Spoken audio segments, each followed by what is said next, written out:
6:43. What can you do if you're a renter and you need repairs, like maybe your AC goes out?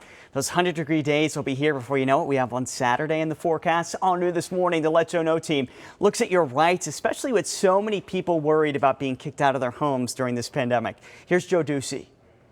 Joanne says when the air in her son's apartment went out, he called for a fix. That didn't happen. Same thing the next day and day after. Nothing.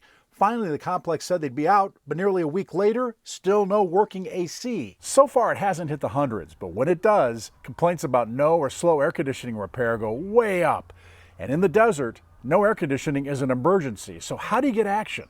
The biggest mistake tenants do is say, they're not fixing something that I want fixed, so I'm just not paying rent. That's always the wrong way to start. Pam Bridge is an attorney with Community Legal Services. She says not paying rent could lead to an eviction. She says make a formal request for repairs to be done. If you call, follow up with an email so it's documented. Most importantly, give reasonable notice, like 48 hours to fix it before you're going to take action. You're giving your landlord a chance to fix it. They don't fix it. So then you can move your family into a reasonable hotel and then keep a copy of that receipt, and then you can deduct that from your rent. If a hotel's not an option, after 48 hours, you can buy fans or portable AC units. Keep the receipts to deduct later.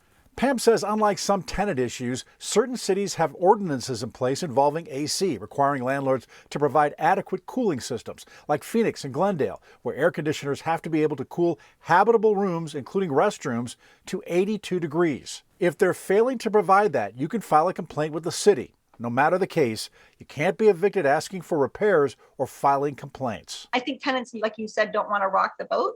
But at a certain point, when the tenant messes up, the landlord send them written notices all the time. I think tenants need to be able to protect their rights, right? Pam says failing to make repairs within a certain time period can even allow you to break your lease with no penalty. But in order to get that and those deductions off your rent that we talked about earlier, you may have to fight your landlord in court.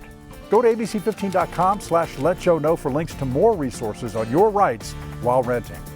I'm investigator Joe Ducey. If you've got a problem, let me know.